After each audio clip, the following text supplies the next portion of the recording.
நீங்கள் பார்த்துக் கொண்டிருப்பது 24 நியூஸ் தமிழ்.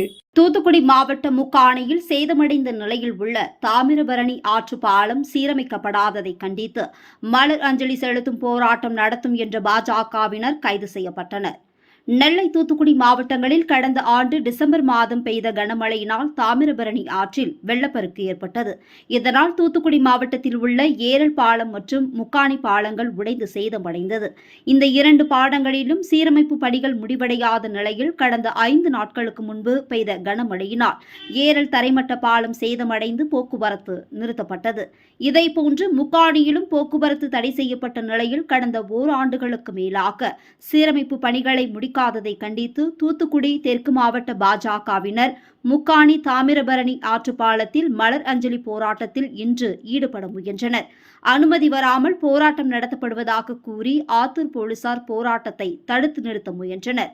போலீசார் எதிர்ப்பை மீறி மலர் அஞ்சலி போராட்டம் நடத்த பாஜகவினர் முன்னேறி சென்றதால் தள்ளுமுள்ளி ஏற்பட்டது. இதைத் தொடர்ந்து தூத்துக்குடி தெற்கு மாவட்ட தலைவர் சித்ராங்கதன் தலைமையிலான 100க்கும் மேற்பட்ட பாஜகவினர் போலீசாரால் கைது செய்யப்பட்டு ஆத்தூர் தனியார் மண்டபத்தில் தங்க வைக்கப்பட்டுள்ளனர்.